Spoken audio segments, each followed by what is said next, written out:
ہم سب کے بڑے، اور جیسا کہ ابھی مدرسے کی تاریخ بیان کی گئی کہ 1995 میں عارف باللہ حضرت مولانا قاری سید صدیق احمد صاحب باندوی نور اللہ مرقدہ نے یہاں مدرسے کی عمارت کا سنگ بنیاد رکھا۔ تو حضرت رحمت اللہ علیہ کے بیٹے اور جانشین، جامعہ عربیہ ہتھورا کے ناظم حضرت مولانا سید حبیب احمد صاحب باندوی دامت برکاتہم سے درخواست کی گئی تھی، اور ہمارے ساتھی شعیب بھائی، انیس بھائی اور دیگر لوگ خود ہتھورا سفر کر کے گئے اور مولانا کی خدمت میں حاضر ہوئے، اور ان حضرات کی درخواست پر مولانا نے آنے کا وعدہ فرما لیا کہ ٹھیک ہے میں آؤں گا۔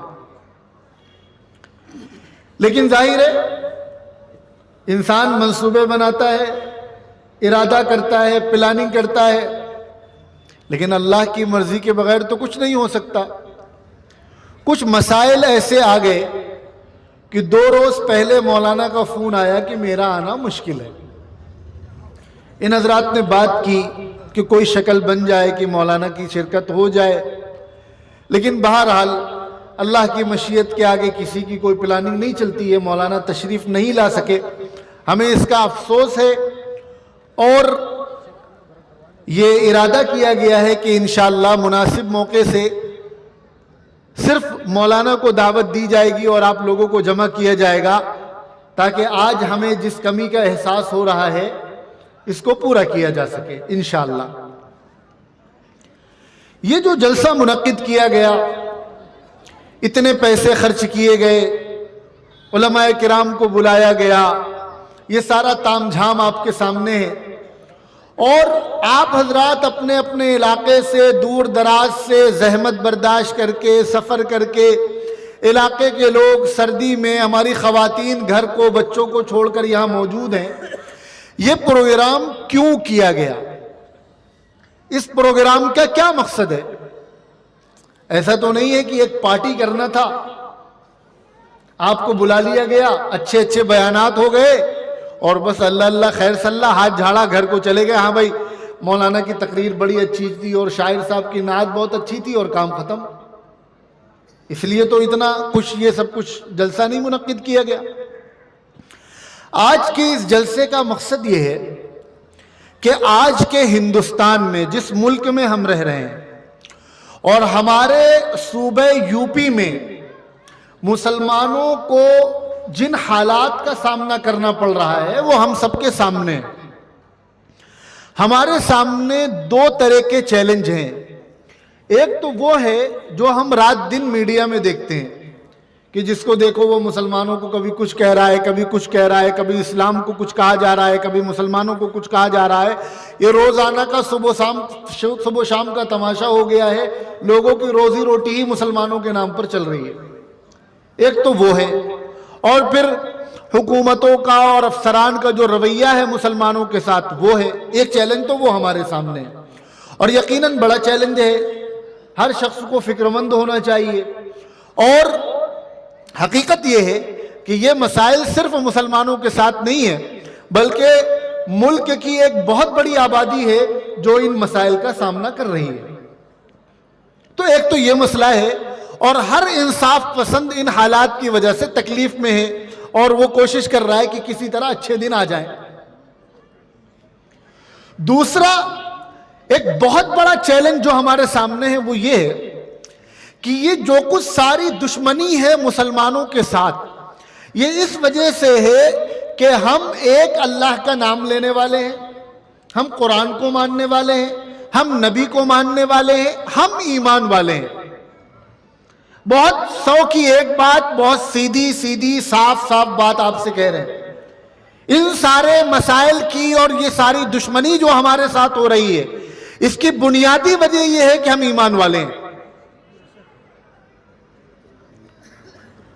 اب ہماری قیمت اسی وقت تک ہے جب تک ہم ایمان والے رہیں گے۔ اگر ہم نے حالات سے ڈر کر، لالچ میں آ کر یا ڈر کر اپنے مذہب سے کمپرومائز کر لیا، اپنے دین سے سمجھوتا کر لیا، نبی سے سمجھوتا کر لیا، قرآن سے سمجھوتا کر لیا، تو پھر سمجھ لے کہ پھر ہماری کوئی حیثیت نہیں ہے، نہ اللہ کی نگاہ میں، نہ دنیا کی نگاہ میں، نہ ان کی نگاہ میں جو ہمیں دشمن سمجھتے ہیں۔ ہماری کوئی ویلیو نہیں رہ جائے گی۔ ہماری قیمت اسی وقت تک ہے جب تک ہمارے دلوں میں ایمان موجود ہے اور ہماری زندگیوں میں اسلام موجود ہے، اسی وقت تک ہماری قیمت ہے۔ اور حالات، مصیبتیں، آزمائش یہ آتے ہی زندہ قوموں پر ہیں۔ جو زندہ قومیں ہوتی ہیں انہی کے سامنے آزمائشیں آتی ہیں، مردہ قومیں کمپرومائز کر لیتی ہیں۔ حالات سے لڑنے والے، حالات کا مقابلہ کرنے والے اور سب کچھ جھیل کر بھی اپنے دین اور اپنے مذہب پر ڈٹ جانے والے، یہ زندہ دل قوم کے لوگ ہوتے ہیں۔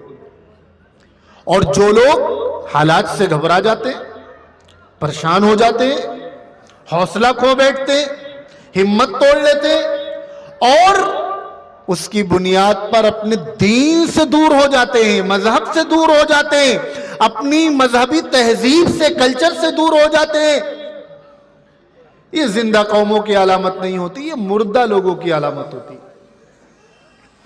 آج کے زمانے میں ہمارے سامنے سب سے بڑا چیلنج یہ ہے کہ ہم اپنا اور اپنے آنے والی نسلوں کی ایمان کی حفاظت کر پاتے ہیں یا نہیں کر پاتے۔ اگر ہم اپنا ایمان بچا کر دنیا سے چلے گئے اور اپنی نسلوں کا، اپنے بچوں کا ایمان بچانے میں کامیاب ہو گئے تو سارے مظالم کے باوجود، ساری ناانصافیوں کے باوجود، ساری ذاتیوں کے باوجود ہم دنیا سے کامیاب ہو کر جائیں گے۔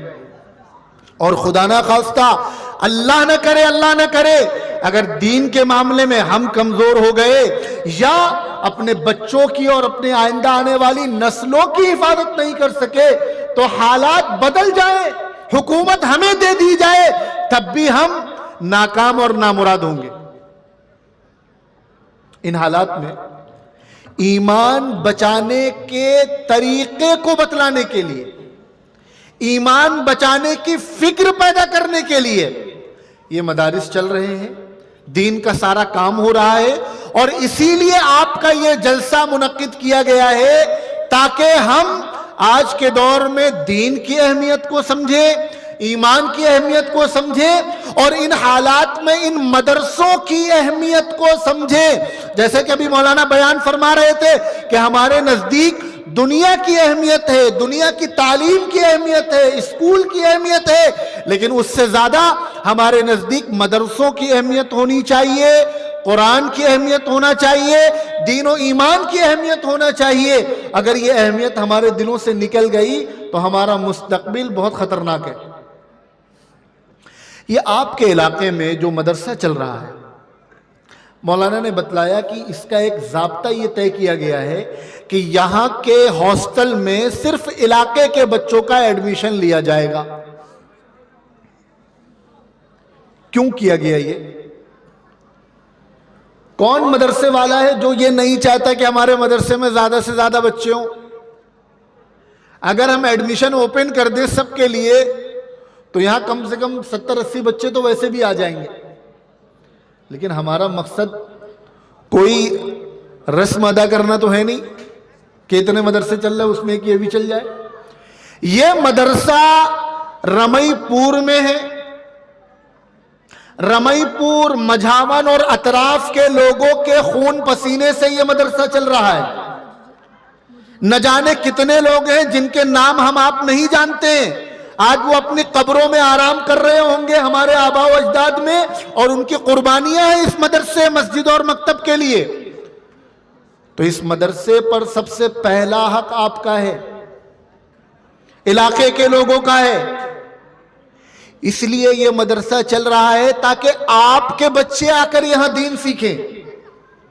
آپ کے بچے آ کر یہاں قرآن سیکھیں، اور خالی بچے نہیں، بچیاں بھی سیکھیں، بڑی عمر کی لڑکیاں بھی سیکھیں، اور آپ بھی آ کر سیکھیں۔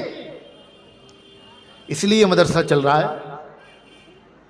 کچھ وسائل کی کمی تھی، تنخواہیں نہیں نکل پا رہی تھی، والد صاحب رحمۃ اللہ علیہ نے کہا بھائی ٹھیک ہے، یہ ذمہ داری ہم اپنے سر لے رہے ہیں، تنخواہ کی اور جو بھی خرچ ورچے لے رہے ہیں، لیکن مدرسہ چلنا چاہیے، اور علاقے کے لوگوں کے اندر زیادہ سے زیادہ فکر پیدا کرنی چاہیے کہ وہ اپنے بچوں کو مکتب میں بھیجیں۔ اساتذہ کی ڈیوٹی لگائی گئی کہ آپ ہفتے میں اتنے دن پڑھائیں گے اور اتنے دن علاقے کا دورہ کریں گے، گھر گھر جا کر بچوں کو لے کر آئیں گے، باقاعدہ ڈیوٹی لگی ہوئی ہے، اور جاتے بھی ہیں۔ اب ایسے حالات میں اتنا خرچ ہو رہا ہے، سب کچھ ہو رہا ہے، 6-6 7-7 لوگوں کی تنخواہیں جا رہی ہیں، بچوں کا کھانا پک رہا ہے، اور دیگر ضروریات ہیں، یہ سب کچھ ہو رہا ہے۔ اب اگر ہمارے بچے یہاں پڑھنے کے لیے نہ آئیں، یا آئیں بھی تو بس 1 گھنٹے 1.5 گھنٹے کے لیے جیسے مولانا نے بتلایا اس طرح آئیں، تو بتائیے ہمارے لیے کتنے نقصان کی چیزیں، کتنے محرومی کی چیزیں ہے کہ نہیں ہے؟ تو مجھے بس صرف آپ سے یہ گزارش کرنی ہے، اور اسی لیے یہ جلسہ، یہ پروگرام منعقد کیا گیا کہ بھائی الحمدللہ مدرسہ چل رہا ہے، نظام چل رہا ہے، اساتذہ موجود ہیں، قرآن پڑھایا جا رہا ہے، دین پڑھایا جا رہا ہے، اب لڑکیوں کا بھی نظم کر دیا گیا ہے، تو کوئی گھر ایسا نہیں ہونا چاہیے جہاں سے بچہ اور بچی پڑھنے نہ آئے۔ وعدہ کر رہے ہیں؟ ہاتھ اٹھا کر وعدہ کیجئے، ہاتھ اٹھا کر وعدہ کیجئے کہ ہر گھر کے بچے اور بچیاں یہاں پڑھنے آئیں گے۔ اور یاد رکھیے گا، ابھی آپ نے اللہ رسول کی بات سنی ہے، دینی جلسے میں بیٹھے ہیں، جھوٹا وعدہ کریں گے تو اللہ میاں دیکھ رہے ہیں۔ ہاں، مولانا نے کہا نا کہ اماں ابا سے چھپا لو گے لیکن اللہ میاں سے نہیں چھپا پاؤ گے، تو اللہ تعالیٰ کو حاضر و ناظر جان کر آج یہاں سے اٹھنے سے پہلے یہ نیت کریں، جہاں جہاں تک آواز پہنچ رہی ہے، ہماری ماں بہنیں بھی سن رہی ہیں، کہ کوئی گھر ایسا نہیں ہوگا جس گھر کا لڑکا یا لڑکی مدرسے میں پڑھنے نہیں آئے گا، چاہے 2 گھنٹے کے لیے بھیجیے آپ۔ ہر گھر سے بچے آنا چاہیے۔ پچھلے سال کی اس سے پہلے کی رپورٹ ہے کہ 160 بچے پڑھنے آتے تھے، ابھی مولانا نے کہا 125 آ رہے ہیں پڑھنے کے لیے۔ کیوں؟ یہ ترقی نہیں ہے۔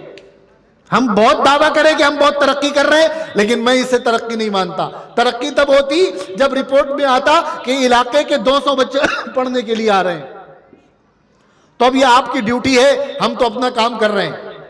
اللہ میاں کی ہم پوچھا جائے گا، کہہ دیں گے بھیا جتنا کر سکتے تھے اتنا کر لیا۔ اب یہ علاقے والوں سے پوچھئے کہ انہوں نے اپنے بچوں کو کیوں نہیں بھیجا، اپنی بچیوں کو کیوں نہیں بھیجا۔ گھر کی ہماری عورتیں ہیں بڑی عمر کی، گھر کا کام کاج کرنے کے بعد کیا روزانہ 1-1.5 گھنٹہ نہیں نکال سکتی؟ کیا کر دین سیکھ لیں، قرآن سیکھ لیں؟ آپ جانے کے بعد اپنی والدہ سے کہیے، اپنی بہن سے کہیے، اپنی بیگم سے کہیے، بیٹی سے کہیے کہ تمہیں سارے کاموں کے ساتھ 1 گھنٹہ نکالنا ہے اور مدرسے میں جا کر پڑھنا ہے۔ اگر پڑھنے نہیں جاؤ گی تو بات نہیں کریں گے، تمہارے ہاتھ کی روٹی نہیں کھائیں گے۔ کر سکتے کہ نہیں کر سکتے؟ بھائی اپنا کوئی شوق ہوتا ہے تو ہر طرح کی شرط لگا دیتے ہیں، تو دین کے لیے اتنا تو کر سکتے، کریں گے نا انشاءاللہ۔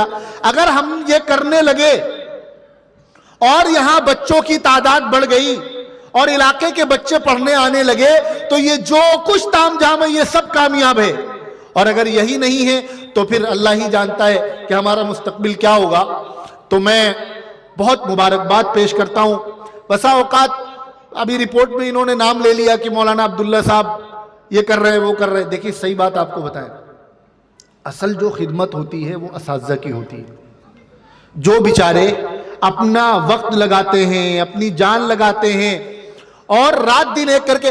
ہمارے گھر میں 2-3 بچے ہو جائیں تو سنبھالنا مشکل ہو جاتا ہے، حالت خراب ہو جاتی والدین کی کہ بچے اتنا پریشان کرتے ہیں۔ یا 30 بچوں کو رکھنا، ان کے کھانے کی فکر، ان کے سونے کی فکر، ان کی پڑھائی کی فکر، ان کی نگرانی کہ کہیں چلے نہ جائیں، کوئی آ کر ان کو کچھ کہہ نہ دے، ہر وقت رات دن ایک بچے کو پالنا مشکل ہو جاتا ہے، یہ 30 بچوں کو پال رہے ہیں۔ کتنا بڑا کام کر رہے ہیں۔ اب یہ قاری جنید صاحب بیٹھے ہیں، مولانا عین الحی صاحب بیٹھے ہیں، مولانا نسیم الزماں صاحب ہیں، مولانا احمد مکین صاحب ہیں، اور کون ہیں؟ ماسٹر ثاقب صاحب آتے ہیں، وہ معلمہ مولانا نسیم الزماں صاحب کی اہلیہ ہیں، وہ بچیوں کو پڑھاتی ہیں۔ ان حضرات کی رات دن کی محنت ہے جو آپ نے ایک چھوٹا سا رزلٹ دیکھا ہے. یہ ہے اصل مدرسے کے معمار جو مدرسہ چلا رہے ہیں, جو ہمارے آپ کے بچوں کو دین پڑھا رہے ہیں. ہماری ذمہ داری ہے کہ ان کی خدمت کریں, ان کی عزت کریں, ان کی ضروریات کا خیال رکھیں, وقتاً فوقتاً ان سے خیریت پوچھتے رہیں. یہ حضرات محنت کر رہے ہیں. اسی طرح اس علاقے میں ابھی رفیق بھائی بیٹھے تھے, بیچارے کے بوڑھے بھی ہو گئے, بیمار. مجھے نہیں معلوم کہ پہلے کیا ہوتا تھا. میں جو 5 سال سے دیکھ رہا ہوں, ایک سبحانی صاحب پہلے وہ ذمہ دار بھی تھے کمیٹی کے, رفیق بھائی ہیں, ہمارے شعیب بھائی ابھی یہاں بیٹھے تھے چلے گئے, انیس بھائی ہیں, اور ایک مولانا رضوان صاحب ہیں. ہمارے جاجمو میں مولانا عثمان صاحب مشرقی مسجد کے امام ہیں, وہ بھی مشورہ کرتے رہتے ہیں, مشورہ لیتے رہتے ہیں. ہمارے ایک مکتب میں پہلے پڑھاتے تھے ہمارے امین بھائی, امین نام ہے, کیا نام ہے, امین بھائی, وہ پڑھاتے تھے, خیر اب نہیں پڑھا رہے ہیں. وہ یہ حضرات ہیں علاقے میں جو ہر وقت مدرسے کے لیے فکر مند رہتے. کوئی مسئلہ ہوگا آ کر کھڑے ہو جائیں گے, مشورہ دیں گے, فون پہ بات کریں گے, جاگو آ جائیں گے کہ مولانا یہ ہونا چاہیے, یہ ہونا چاہیے. ایک بار میں نے مشورہ دیا کہ آپ ایک جلسہ کریے, کئی سالوں سے جلسہ نہیں ہوا ہے, تھوڑا مدرسے کا تعارف ہو, بچوں کی حوصلہ افزائی ہو, لوگوں کو پتہ تو چلے کتنا بڑا کام چل رہا ہے. رات دن ایک کر کے جڑ گئے, پیسے کا انتظام کر رہا, ہتھوڑا گئے, بات کی, اور علماء سے صبح شام محنت. میں ایک دن بھی نہیں آیا دیکھنے کے لیے کہ کیا تیاری ہو رہی ہے. اساتذہ اور یہ حضرات انہوں نے مل کر یہ پورا پروگرام منعقد کیا اور آپ کو یہاں دعوت دی. تو ہماری آپ کی ذمہ داری ہے کہ ان کا بھی خیال رکھیں, ان سے وقتاً فوقتاً. اور بھی بہت سارے وہ ہیں جن کا نام ہم نہیں جانتے, تو کوئی برا نہ مانے کہ ہمارا نام نہیں آیا. جو لوگ بھی خدمت کر رہے ہیں اللہ کے واسطے کر رہے ہیں, اصل جو اجر ملے گا وہ تو آخرت میں ملے گا, مرنے کے بعد ملے گا. لیکن یہ حضرات بیچارے, ہم میں سے ہر آدمی مصروف ہے, کوئی فالتو نہیں بیٹھا ہے, یہ بھی مصروف ہیں, ان کی بھی مصروفیت, لیکن اس کے باوجود مسجد کے لیے, مدرسے کے لیے, ان بچوں کے لیے وقت دے رہے ہیں. ذمہ داری ہم سب کی ہے, یہ ہماری طرف سے ذمہ داری اوڑھے ہوئے ہیں. ان کے لیے بھی دعا فرمائے, اللہ تعالیٰ ان اساتذہ کو, ان خدمت کرنے والوں کو جزائے خیر عطا فرمائے. اور جو لوگ بھی جس لائن سے بھی مدرسے کے لیے تعاون کرتے ہیں, اللہ تعالیٰ اس مدرسے کو ان سب کے لیے آخرت کا ذریعہ بنائے. جو لوگ دنیا سے چلے گئے, اللہ تعالیٰ ان کے لیے صدقہ جاریہ بنائے. تو بس یہی کچھ گزارشات تھی جو آپ کی خدمت میں پیش کرنی تھی. اللہ ہمارے اس پروگرام کو قبول فرمائے, اور آئندہ جب ہم دستار بندی کا پروگرام کریں تو یہ جتنی تعداد بتلائی گئی ہے یہ ڈبل ہو جانی چاہیے, اور حفاظ کی تعداد بھی بڑھ جانی چاہیے. اور یہ ہوگا آپ حضرات کی توجہ سے. اللہ قبول فرمائے. درود شریف پڑھ کے دعا کر لیجیے. اور تو کوئی کام نہیں, دعا ٹھیک ہے, دعا کر لیجیے.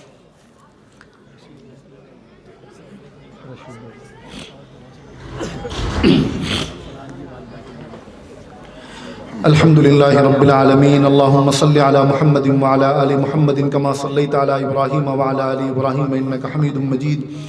اللهم بارك على محمد وعلى آل محمد كما باركت على إبراهيم وعلى آل إبراهيم إنك حميد مجيد. ربنا ظلمنا أنفسنا وإن لم تغفر لنا وترحمنا لنكونن من الخاسرين. ربنا آتنا في الدنيا حسنة وفي الآخرة حسنة وقنا عذاب النار. لا إله إلا أنت سبحانك إني كنت من الظالمين. اللهم انك عفو کریم تحب العفو فاعف عنا یا کریم. یا اللہ ہمارے گناہوں کو معاف فرما دیجئے, ہماری خطاؤں کو درگزر فرما دیجئے. یا اللہ یہ ٹوٹا پھوٹا, یہ چھوٹے دل کے, چھوٹی طاقت کے بندے ٹوٹا پھوٹا ایک دین کا کام کر رہے ہیں, میرے مالک اس کو اپنی بارگاہ میں قبول فرما لیجئے, اس کو اپنی بارگاہ میں قبول فرما لیجئے. ہمیں اس کا بہترین بدلہ عطا فرما دیجئے. اس مدرسے کو اس پورے علاقے کی دینی اور روحانی ترقی کا ذریعہ بنا دیجئے. اس کے ذریعے دین علم کی روشنی عام فرما دیجئے, علم کا نور پھیلا دیجئے, جہالت کا اندھیرا مٹا دیجئے, گھر گھر میں اس کی روشنی پہنچا دیجئے. ہر گھر کے بچوں کو, بچیوں کو, بڑوں کو, جوانوں کو اس مدرسے سے, مکتب سے فائدہ اٹھانے کی توفیق عطا فرما دیجئے.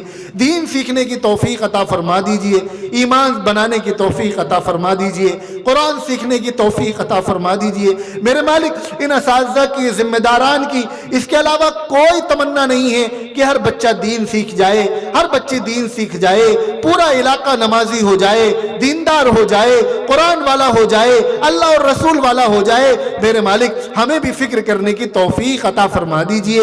میرے مالک ہمیں ان کا ساتھ دینے کی توفیق عطا فرما دیجئے. زیادہ سے زیادہ بچوں کو مکتب میں, مدرسے میں بھیجنے کی توفیق عطا فرما دیجئے. اور مدرسے کی جتنی بھی ضروریات ہیں ہم سب کو آگے بڑھ کر انہیں پورا کرنے کی اور اپنے ذمے لینے کی توفیق عطا فرما دیجئے. میرے مالک جن ہمارے بزرگوں نے اس مدرسے کی بنیاد رکھی ہے، میرے مالک جن لوگوں نے اس کے لیے اپنا وقت لگایا ہے، مال لگایا ہے، مشورے دیے، دنیا سے چلے گئے، ان سب کی مغفرت فرما دیجئے، ان کو اس کا اجر عطا فرما دیجئے، ان کے لیے اس مدرسے کو صدقہ جاریہ بنا دیجئے۔ میرے مالک عارف باللہ حضرت مولانا قاری سید صدیق احمد صاحب نور اللہ مرقدہ، والد ماجد مولانا متین اللہ قسامہ صاحب، حاجی عبد المنان صاحب اور جتنے بھی حضرات ہیں، ہم سب کا نام نہیں جانتے، آپ تو سب کو جانتے ہیں، سب کو اس ادارے کو ان سب کے لیے صدقہ جاریہ بنا دیجئے، ان کی روحوں کو اس کا ثواب پہنچا دیجئے، ان کو خوشی عطا فرما دیجئے، سکون عطا فرما دیجئے۔ میرے مالک جو موجود ہیں، جس لائن سے بھی جو لوگ بھی ادارے کی خدمت کر رہے ہیں، ان کو اس کا بہترین بدلہ عطا فرما دیجئے، دنیا بھی بہت اچھی بنا دیجئے، آخرت بھی بہت اچھی بنا دیجئے۔ جو اساتذہ قلیل تنخواہوں پر میرے مالک یہاں دین کی خدمت کر رہے ہیں، میرے مالک یہ اس امت کا سرمایہ ہے، یہ لوگ اپنا میرے مالک اپنی دنیا چھوڑ کر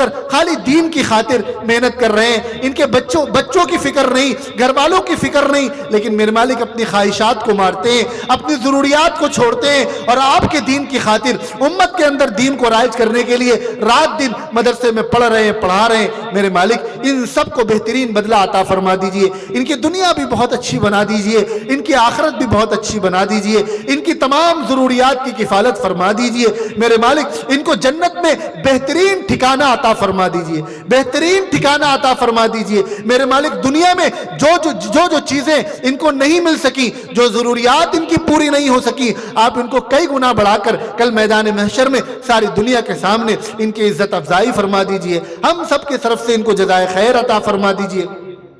میرے مالک بہت سارے لوگوں نے دعاؤں کے لیے کہا ہے، آپ سب کو نام اور کام کے ساتھ جانتے ہیں، جو لوگ دنیا سے چلے گئے ان کی مغفرت فرما دیجئے، جو موجود ہیں بیمار ہیں ان کو شفائے کاملہ عاجلہ دائمہ مستمرہ نصیب فرما دیجئے۔ ابھی کچھ دنوں پہلے آپ کی مشیت سے عبدالرشید بھائی کا حادثہ ہوا، میرے مالک ان کی مغفرت فرما دیجئے، ان کو شہادت کی موت عطا فرما دیجئے، ان کے گھر والوں کو صبر عطا فرما دیجئے، نعم البدل عطا فرما دیجئے، ان کے گھر والوں کو، ان کے بچوں کو ان کے لیے صدقہ جاریہ بنا دیجئے۔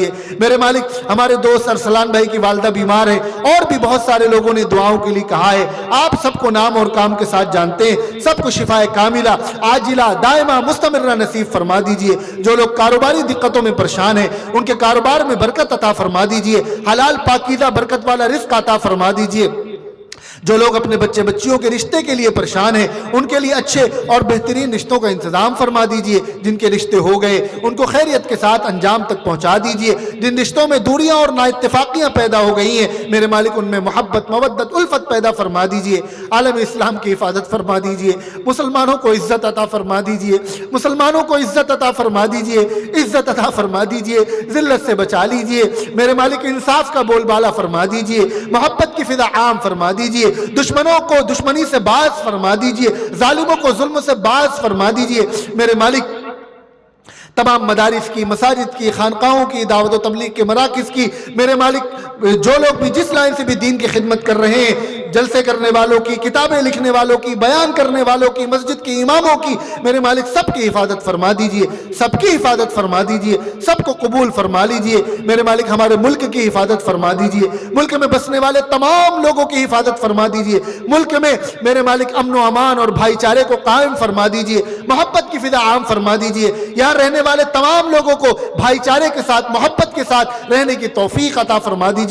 میرے مالک جو لوگ مسلمانوں کی دشمنی میں ملک کا نقصان کر رہے ہیں انہیں ہدایت عطا فرما دیجئے، انہیں ہدایت عطا فرما دیجئے، انہیں ہدایت عطا فرما دیجئے۔ میرے مالک ہمیں بھی اپنے ملک کے لیے، اپنی ملت کے لیے نفع بخش بنا دیجئے، نفع بخش بنا دیجئے۔ میرے مالک جب تک زندہ رکھیے اسلام و ایمان پر زندہ رکھیے، جب موت دیجئے تو اسلام و ایمان پر عزت والی اور شہادت والی موت عطا فرمائیے، اور موت کے وقت کلمہ طیبہ لا الہ الا اللہ محمد رسول اللہ کو زبان پر جاری فرما دیجئے۔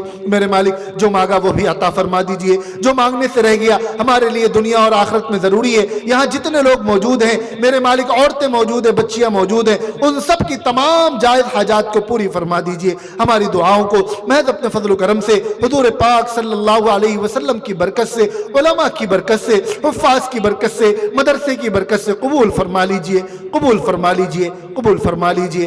سبحان ربک رب العزت عما یصفون وسلام علی المرسلین والحمد للہ رب العالمین برحمتک یا ارحم الراحمین۔